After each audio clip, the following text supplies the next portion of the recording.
श्रीराम जय जय राम।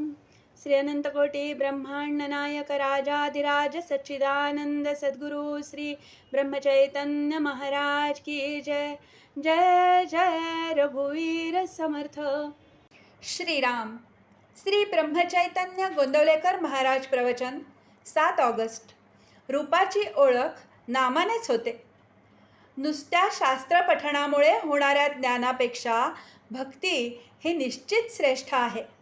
भक्ती म्हणजे परमात्म स्वरूपाचे परमप्रेम होय. कर्म ज्ञान योग ही साधने असून भक्ती हे साध्य आहे. कर्ममार्गामध्ये नुसते कर्म बरोबर करण्याच्या हिशेबात मन अडकून जाते. म्हणून नुसता कर्ममार्गी कर्मठ आणि जड बनतो आणि त्याला भगवंताचा विसर पडतो. योगामध्ये वृत्तींना आवरून धरण्याची खटपट करावी लागते. वृत्ती शांत झाल्या म्हणजे मन शून्याकार होते. वृत्ती आवरणाऱ्याला भगवंताचे प्रेम असेलच असे सांगता येत नाही. ज्ञानमार्गामध्ये आत्मानात्मविचाराला प्राधान्य असल्याने तिथे बुद्धीच्या सामर्थ्यावर फार भर असतो. पण मायेचा जोर फार विलक्षण असल्यामुळे साधकाला ती केव्हा फसवेल याचा नेम नसतो. ज्ञानमार्ग फार कठीण आहे. ज्ञानमार्गी माणसाला अभिमानाची बाधा लवकर होते. माझे मतच तेवढे खरे असे तो धरून चालतो. ज्ञानी मनुष्य जगताला माया कार्य मानतो, म्हणजेच जगत मिथ्या आहे असे तो समजतो. परमात्मा जर सर्वव्यापी आहे तर हे जगत त्याच्यामध्येच असले पाहिजे. म्हणून भक्त या सृष्टीला मिथ्या न मानता भगवंताची लीला समजतो.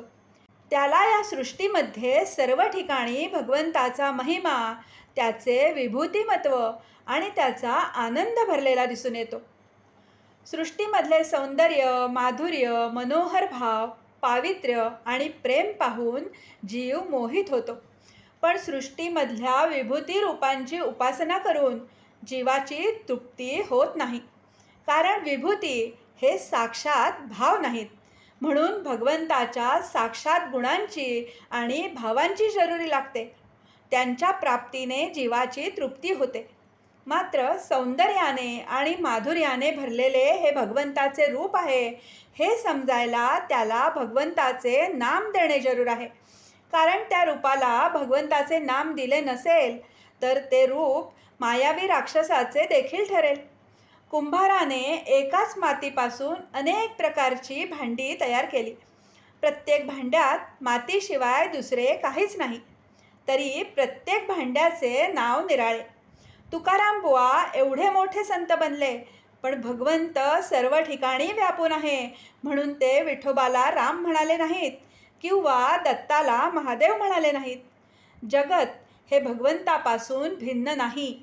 जगतात आढळणारी सर्व रूपे भगवंताची आहेत, पण रूपाची ओळख नामानेच होते.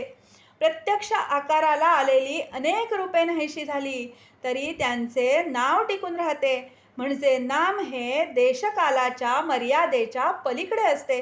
म्हणून ते रूपापेक्षा जास्त सत्य होय. आणि जे सत्य आहे ते श्रेष्ठ असलेच पाहिजे. सत्यवस्तू ओळखणे हाच परमार्थ होय. आजचे बोधवचन. भगवंताची रूपे जेथून येतात तेथे नामाचे वास्तव्य आहे. जानकी जीवन स्मरण. जय जय